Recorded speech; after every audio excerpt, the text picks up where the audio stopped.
ನಂಗೆ ಅವನ ಥರ ಮಾತಾಡೋಕ್ಕೆ ಬರಲ್ಲ. ಬಿಕಾಸ್ ಅವ್ನು ಯಾವತ್ತೂ ನನಗೆ ಈ ಥರ ಮೈಕ್ ಕೊಟ್ಟರೆ ನಾನು ಮಾತಾಡಲ್ಲ ಅಂತ ಹೇಳಿ ನಾನು ವಾಪಸ್ ಕೊಟ್ಬಿಡ್ತಾ ಇದ್ದೆ ಆ್ಯಕ್ಚುಲಿ.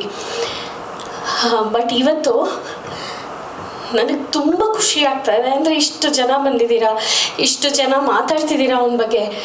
ಬಟ್ ನನಗೆ ಒಂದೇನಂತಂದರೆ, ಇಲ್ಲಿ ಬಂದು ಇಷ್ಟು ಜನ ಮಾತಾಡಿರೋದಾಗಲಿ, ಇಲ್ಲಿ ಪ್ರತಿಯೊಬ್ಬರ ಬಗ್ಗೆ ಆಗಲಿ ನಾನು ಅವನು ಕೂತ್ಕೊಂಡು ತುಂಬ ಡಿಸ್ಕಸ್ ಮಾಡಿದ್ದೀವಿ. ಸೊ ಅವರೊಬ್ಬೊಬ್ಬರು ನಾನು ಮುಂದೆ ಬರ್ತಾ ಇದ್ದಾಗ ಮಾತಾಡ್ತಾ ಇದ್ದಾಗ ನಂಗೆ ಅವ್ನು ಹೇಳಿರೋದೇ ಕಿವಿಯಲ್ಲಿ ಎಷ್ಟೋ ವಿಷಯಗಳು, ಅಥವಾ ಎಷ್ಟೋ ಅಂದರೆ ಖುಷಿಯಾಗಿ ಕಳೆದಿರೋ ಅಂಥ ಟೈಮು ಏನೇನೋ ನಾಲ್ಕ ಬರ್ತಾನೆ ಇರುತ್ತೆ. ಒಂದೇ ಒಂದು ಹೇಳಬೇಕಂತ ನನಗೆ ಅನಿಸ್ತಿರೋದು ಇವತ್ತೇನಂತಂದರೆ,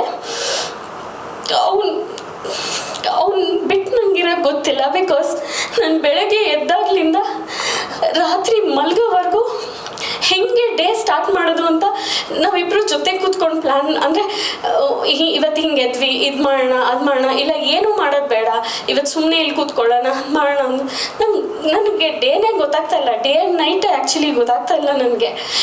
ನಂಗೆ ಅನ್ಸೋದು ಏನಂದರೆ, ನನ್ನ ಲೈಫಲ್ಲೇ ನಾನು ಮದುವೆ ಆದಾಗ 21 ಇಯರ್ಸ್, ಅವನಿಗೆ 23 ಇಯರ್ಸ್.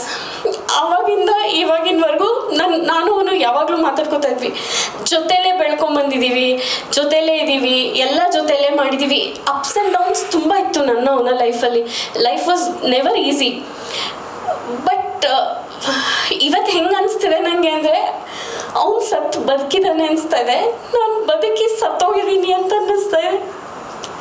ನನಗೇನೂ ಇಲ್ಲ ಲೈಫಲ್ಲಿ, ಇನ್ನೇನು ಪ್ರೊಫೆಷ್ನಲಿ ಬಂದಾಗ, ಆ್ಯಂಡ್ ಇಲ್ಲಿರೋರ್ಗೆಲ್ಲರಿಗೂ ಗೊತ್ತು, ನಾನೇನು ಹೇಳಬೇಕಂತಿಲ್ಲ. ಎಸ್, ಅವನಿಗೆ ಅವನ ಕ್ರಿಯೇಟಿವಿಟಿ, ಅವನ ಸ್ಟೋರಿ, ಅವನ ಇದೆ ತುಂಬ ಇದಾಗಿರ್ತಾ ಇತ್ತು. But major of the chunk ನಾನು ನೋಡ್ಕೋತಾ ಇದ್ದೆ, ಇದು ಮಾಡ್ತಾ ಇದ್ದೆ. ಬಟ್ ಎಲ್ಲೋ ಒಂದು ಕಡೆ ಅವ್ನಿಗೆ ಯಾವತ್ತೂ ಆ ಈಗೋ ಇರಲಿಲ್ಲ. ಇವಳು ನನ್ನ ಮುಂದೆ ನಿಂತ್ಕೊಂಡು ಹೋಗ್ತಾಳೆ, ನಾನು ಅವಳು ಹಿಂದೆ ನಿಂತಿರ್ತೀನಿ ಅನ್ನೋ ಈಗೋ ಇರಲಿಲ್ಲ, ಏನೂ ಇರಲಿಲ್ಲ.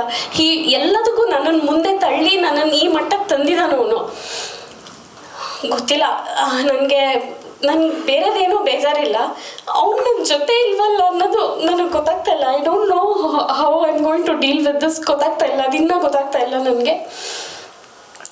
ಒಂದೇ ಒಂದು ಖುಷಿ ವಿಷಯ ಏನಂತಂದರೆ, ನಮ್ಮ ಪ್ರೊಡ್ಯೂಸರ್ಸ್ ಅಸೋಸಿಯೇಷನ್ ನಾವೇನು ಫಾರ್ಮ್ ಮಾಡ್ಕೊಂಡಿದ್ದೀವಿ, ಪ್ರತಿಯೊಬ್ಬರು ನನ್ನನ್ನು ಅವ್ರ ತಂಗಿ ಥರ ನೋಡಿಕೊಂಡು ಒಂದೊಂದು ನಿಮಿಷನೂ ನನಗೆ ಕಾಲ್ ಮಾಡಿ, ಹೆಂಗಿದ್ದೀರಾ, ಏನು ಮಾಡ್ತಿದ್ದೀರಾ, ಬಾಯಿ ತುಂಬ ವಿದ್ಯಮ್ಮ ಅಂತ ಕರೆಯೋದನ್ನು.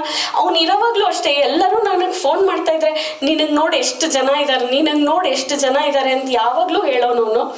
ಸೊ ಇವರೆಲ್ಲ ನನ್ನನ್ನು ಹಾಗೆ ನೋಡ್ಕೊಂಡಿದ್ದಾರೆ. ಥ್ಯಾಂಕ್ ಯು ಸೋ ಮಚ್ ಎಲ್ಲರಿಗೂ ತುಂಬ ಥ್ಯಾಂಕ್ಸ್. ಅಂದರೆ ಅವನ ಬಗ್ಗೆ ಅಷ್ಟೊಂದು ವಿಷಯಗಳನ್ನ ಹಂಚ್ಕೊಂಡಿದ್ದೀರಾ, ಮಾಡಿದ್ದೀರಾ, ತುಂಬ ಥ್ಯಾಂಕ್ಸ್.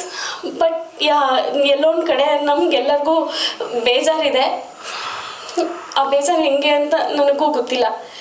ಆ್ಯಂಡ್ ಒಂದೇ ಒಂದು ವಿಷಯ ಹೇಳಬೇಕು, ವ್ಯಾಸರು ನಾವು ತುಂಬ ನಮ್ಮ ಮನೆಯಲ್ಲಿ ಇದು ಮಾಡ್ತಾಯಿದ್ವಿ, ಏನೋ ಕರೋಕೆ ಹಾಡಂದರೆ ಅವನಿಗೆ ತುಂಬ ಇಷ್ಟ. ಯಾರು ಬರಲಿ ಯಾರು ಬಿಡಲಿ ಬರೀ ಹಾಡು, ಅದೊಂದು ಬಾಕ್ಸ್ ಇದೆ, ಕರೋಕೆ ಬಾಕ್ಸ್ ಇದೆ. ಅದೇನಾಗಿದೆ, ಒಂದು ಸ್ವಲ್ಪ ದಿನ ಆದಮೇಲೆ ಮನೆಯಲ್ಲಿ ನಮ್ಮ ಮನೇಲಿ CCTV ಫುಟೇಜಸ್ ಇದೆ, ಅದನ್ನೆಲ್ಲ ನಾನು ತೆಗ್ಸಿದ್ದೀನಿ. ಇವಾಗ ತೆಗೆಸ್ತಾ ನೋಡ್ತಾ ಇದ್ರೆ ಅವನು ಮೇಜರ್ ಆಫ್ ದ ಇದು ಆಕ್ಟಿವಿಟಿ ಮಾಡಿರೋದು ಏನಂದರೆ, ಒಂದು ಕರೋಕೆ ಬಾಕ್ಸ್ನ ಈ ಕಡೆ ಇಲ್ಲಿ ಮೇಲಿಂದ ಕೆಳಗೆ ರೂಮಿಗೆ ಶಿಫ್ಟ್ ಮಾಡೋದು, ಕೆಳಗಿಂದ ಮೇಲ್ ರೂಮಿಗೆ ಶಿಫ್ಟ್ ಮಾಡೋದು. So I wish if he can fulfil his dream. ಅಂದರೆ ಅವ್ನ ಡ್ರೀಮ್ ಇದ್ದಿದ್ದು ಅವನೊಂದು ಸಿಂಗರ್ ಆಗಬೇಕು, ಮತ್ತು ಅವನೊಂದು ಇನ್ಸ್ಟ್ರೂಮೆಂಟ್ ಕಲಿಬೇಕಿತ್ತು ಅನ್ನೋದು ಒಂದೊಂದು ಡ್ರೀಮ್ ಇತ್ತು. Maybe in his next life ಅವನದು ಮಾಡ್ಕೋತಾನೆ ಅನಿಸುತ್ತೆ. But Dilip, I love you very much. I can't live without you and I don't know, ನಂಗೆ ಗೊತ್ತಿಲ್ಲ ಹೆಂಗಿರ್ತೀನಿ ಅನ್ನೋದು ಅಂತೂ ನಂಗೆ ಗೊತ್ತಿಲ್ಲ. ಆ್ಯಂಡ್ ಅಂದರೆ ನನಗೆ ಇಷ್ಟು ಸಪೋರ್ಟ್ ಮಾಡಿದ್ದಕ್ಕೆ sir, Sunil sir, Arun sir, Arvind sir, Balaji sir and the whole producers association, thank you so much. Because ಅದರ ಜೊತೆಗೆ ನನ್ನ team, especially Sudhir sir, Prashanth, Ramu, ಚೇತನ್ನು, ಅಭಿ, ನನ್ನನ್ನು ಇಲ್ಲಿವರೆಗೂ ಯಾರೋ ಒಂಚೂರು ಏನೋ ಒಂದು ಇದು ಗೊತ್ತಾಗದೆ ಇರೋಂಗೆ ನೋಡ್ಕೊಂಡಿದ್ದೀರಾ. Thank you so much. Thank you. ಈ ಒಂದು ಇದನ್ನು ನಾನು ಮರೆಯೋದೇ ಇಲ್ಲ. That is my second family actually. ನನಗಾಗಲಿ ದಿಲೀಪ್ಗಾಗಲಿ it is my second family. Please ಹಿಂಗೆ ಇರೋಣ.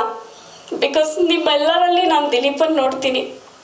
ಬಿಕಾಸ್ ಅವ್ನು ಮಾತಾಡಿರೋದು ಒಂದೊಂದು ಮಾತು, ಅವ್ನು ಆಡಿರೋ ಒಂದೊಂದು ಇದು ನಿಮ್ಮ ಜೊತೆನೂ ಇರೋದ್ರಿಂದ ನಾನು ಅದನ್ನು ಖುಷಿಯಾಗಿರ್ತೀನಿ ಅಂತ ಅಂದ್ಕೊಂಡಿದ್ದೀನಿ. Thank you so much Shrinath sir. Thank you very much. Thank you one and all. ನನಗೆ ಜಾಸ್ತಿ ಅಂದರೆ ಗೊತ್ತಿಲ್ಲ ಹಿಂಗೆ ಮಾತಾಡೋದು ಅಂತ, but thank you all. Thanks for being with me. Thank you.